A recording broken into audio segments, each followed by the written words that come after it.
رہو رسم حرم نامحرمانہ، کلیسا کی ادا سوداگرانہ، تبرک ہے میرا پیراہن چاک، نہیں اہل جنوں کا یہ زمانہ۔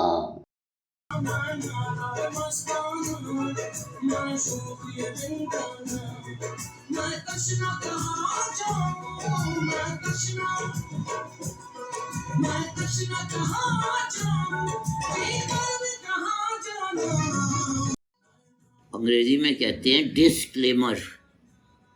ڈسکلیمر جو ہے، ہمیں اس بات سے ہمارا کوئی تعلق نہیں ہے۔ ڈسکلیمر کا یہ مطلب ہوتا ہے ٹی وی پہ کوئی ڈرامہ آتا ہے یا کوئی کسی کی تحریر ہوتی ہے تو پہلے ڈسکلیمر آتا ہے۔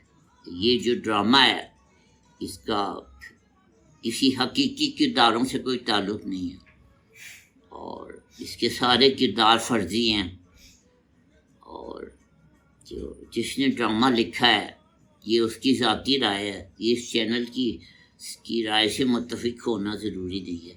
اخبار میں بھی اور جو اداریہ ہوتے ہیں ان کے اخبار لکھتا ہے کہ یہ اداریہ نگار جو ہے یہ اس کی اپنی رائے ہے، ادارے کا اس کی رائے سے متفق ہونا ضروری نہیں ہے، کیونکہ ایک اخبار میں ہر نظریے کا جو مشہور اخبار ہے وہ چاہتا ہے کہ ہر طرح کے قارئین جو ہے نا اس کو پڑھیں، تو نون لیگ والے بھی پڑھیں، پیپلز پارٹی والے بھی پڑھیں، اپوزیشن والے بھی پڑھیں، تو اس لیے وہ ہر طرح کے رائٹر کو نا جگہ دیتا ہے، اور لیکن اس کا اپنا ایک نظریہ ہوتا ہے، وہ الگ ہوتا ہے، اور جو لکھنے والے ہوتے ہیں ان کے اپنے اپنے نظریے ہوتے ہیں۔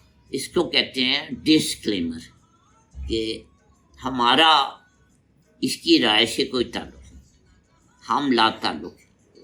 یہ نعرہ مستانہ جو ہے اس کا مطلب ہے کہ یہ میرا ڈسکلیمر ہے، یہ جو باتیں ہو رہی ہیں یہ ساری باتیں مستی میں ہو رہی ہیں، ان کا واصف علی واصف سے کوئی تعلق نہیں۔ یہ کوئی مست ہے جو یہ باتیں کر رہا ہے، اس کا میرے ساتھ کوئی تعلق۔ یہ نعرہ مستانہ کا یہ مطلب لین دین کا جو ہے نا اس بندے سے اعلان لا تعلقی جسے کہتے ہیں، اس سے لین دین کا کوئی کرے گا تو خود ذمہ دار ہو۔ میں ذمہ دار نہیں ہوں ان باتوں کا جو اب ہو رہی ہیں، میرے منہ سے نکل رہی ہیں، ان باتوں کا میں ذمہ دار نہیں، کوئی یہ باتیں ساری مستی میں ہو رہی ہیں، ٹھیک ہے نا۔ اب پہلے مصرع تو ہو گیا تھا، دوسرا مصرع کی تمہید یہ ہے، ایک دفعہ ایک خط آیا جس میں یہ لکھا ہوا تھا کہ واصف صاحب آپ کے گھر کا ایڈریس کیا ہے؟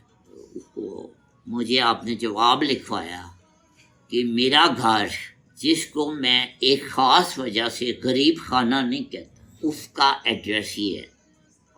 بڑا مختصر کر کے عرض کر رہا ہوں، یہ مصرع یاد کرائیے گا، پھر اگلی نشست میں دوبارہ بات کریں۔ ابھی مختصر تو بات ہو رہی تھی، جو دین محمد صاحب نے سوال پوچھا تھا بابا حضور کبھی اس دربار میں بھی گئے ہیں؟ جواب یہ کہ کچھ لوگ اس دربار میں پیش نہ ہو کے بھی آپ سرکار کی حضوری میں ہو سکتے ہیں۔ تو جس انسان کے گھر میں اس دربار کا جلوہ موجود ہو وہ اپنے گھر کو غریب خانہ کیسے کہہ سکتے؟ وہ تو سلطان زمانہ ہے، سلطان زمانہ کا جلوہ جہاں پہ موجود ہو اس کو غریب خانہ نہیں کہا۔ اس وقت تو جب میں لکھ رہا تھا مجھے سمجھ میں نہیں آیا، بعد میں مجھے سمجھ، بات یہ ہے کہ وہ کہہ رہے ہیں تشنا کہاں جاؤں پی کر بھی کہاں جاؤں۔ تو اس سے ایک تو یہ بات سمجھ آتی ہے کہ یہ اس شراب کی بات نہیں ہے جو عام شراب ہے، یہ کسی اور شراب کی بات ہو۔ آسان مختصر جواب تو یہ ہے کہ کچھ لوگ ہوتے ہیں جو شراب پینے جاتے ہیں، کچھ لوگ ہوتے ہیں اس کے ڈیلر ہوتے ہیں شراب کے، کچھ اس کے خفیہ سپلائر ہوتے ہیں جو اسمگل کرتے ہیں ڈیلر کے پاس، اور کچھ ہوتے ہیں جو بھٹی لگاتے ہیں دیسی شراب. تو جس نے بھٹی لگائی ہو اس نے پھر شراب پینے کہاں جانا؟ جس کے گھر میں شراب کی بھٹی لگی ہوئی ہے تو اس کو پھر پیاس بھی ہے، پیاس شراب پینے کو دل بھی چاہ رہا ہے، تب بھی اس نے کہیں جانے کی ضرورت نہیں ہے. وہ پی لے گا تب بھی اسے کہیں جانے کی ضرورت نہیں، وہ تو اس کے گھر کی بات ہے.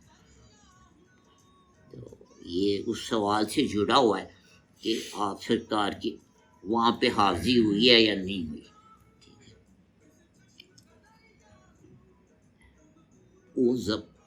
اس نگاہ میں فاصلے صدیوں کے بھی حائل نہیں، اس نگاہ میں فاصلے صدیوں کے بھی حائل نہیں.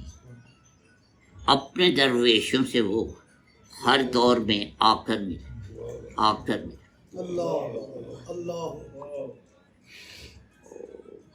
جسے آ کر مل جائیں تو پھر اسے وہاں جانے کی ضرورت نہیں رہتی. اور پھر تشنا جس کی گھر میں پیاس بجھ جائے تو پھر وہ پیاسا ہو تب بھی وہ اسے پتہ ہے پانی تو میرے پاس ہے، میں جب چاہوں پی لوں گا. شراب تو میرے گھر میں بنتی ہے تو میں پیاسا ہوں تب بھی اسے کوئی فکر نہیں ہے، اور پی لی ہے تب بھی اسے کہیں جانے کی ضرورت نہیں. تو یہ مفہوم ہے اس کا. اور مزید اگر کوئی سمجھنا چاہے تو یہ سمجھ لے کہ اب نماز کا وقت قریب ہے. تو نماز میں ہم خانہ کعبہ کی طرف رخ کرتے ہیں، ٹھیک ہے نا، اس کے بغیر نماز نہیں ہوتی. سوال یہ ہے یہاں پہ کہ جو خانہ کعبہ کے اندر بھی کچھ لوگ جاتے ہیں، تو جو بندہ خانہ کعبہ کے اندر چلا جائے اور اس نے نماز پڑھنی ہو تو وہ پھر کدھر رخ کر کے نماز پڑھے؟ وہ پھر جدھر چاہے رخ کر کے نماز پڑھ لے گا، اس کی نماز صحیح ہو. یہ ہے کہ میں تشنا کہاں جاؤں، پی کر بھی کہاں جانا. تو میں نے نماز پڑھنی ہے تو خانہ کعبہ کے اندر جا کے تو پھر میں قبلہ کس سے پوچھوں؟ مجھے قبلہ پوچھنے کی ضرورت نہیں ہے، میں جدھر بھی رخ کروں وہی قبلہ ہے. کا مطلب ہے کہ میں اب اتنے کے نزدیک پہنچ گیا ہوں کہ پینا نہ پینا میرے لیے ایک جیسی بات. جو شراب پینے لوگ بڑے جتن کر کے جاتے ہیں، وہ شراب جو وہ ہمارے گھر میں بنتی. دل میں ہے تصویر یار، جب ذرا گردن جھکائی دیکھ لی. جلوہ یار اور جس کے ساتھ ساتھ چل رہا ہے وہ دائیں جائے، اس کو کہیں آنے جانے کی ضرورت نہیں رہتی تھی. منم میں خیال ہو نمی دانم کجا رفتہ. تو میں اس کے خیال میں ایسا غرق ہو گیا ہوں، اب مجھے نہیں پتا میں کدھر جا رہا ہوں، خود پتہ نہیں ہے کہ میں کدھر جا رہا ہوں. اتنا غرق ہو، اس کے خیال میں غرق ہو. شدم گر کے وصال او نمی دانم. اب میں اس کے وصال میں اتنا غرق ہو گیا کہ مجھے پتہ نہیں کہ میں کدھر جا. ایک دفعہ مجنوں جو تھا وہ گھر سے ناراض ہو کے سہران چلا گیا. گھر نہ آئے، بڑے دن ہو گئے، گھر والے بڑے پریشان ہو گئے. اس کا ایک ماموں جو تھا وہ بڑا سیانا تھا، اس نے کہا میں اس کو بلا کے لاتا، میرے پاس ایک ترکیب ہے، میں اس کو بلا کے لا سکتا. تو ہم کہا ٹھیک ہے بلا لاؤ. تو اس کے مجنوں بیٹھا ہوا تھا ایک درخت کے نیچے، ہڈیاں لگی ہوئی تھیں، اور گھر کے وسالے اور خیال ہے کسی کے خیال میں. تو ماموں نے جا کے اس سے کہا کہ اے مجنوں ایک بات ہے خاص. کیا؟ اس نے کہا جی لیلا تجھے بلا رہی. تو مجنوں نے کہکا لگایا زور سے اور کہتی مجھے کیوں دھوکہ دیتے ہو، لیلا تو میں خود ہوں. کہتے اب مجھے کہیں جانے کی ضرورت نہیں ہے، میں جہاں بیٹھوں ادھر ہی تھی. چلیں پہ ختم کر چلیں. صاف بندی کر لیں.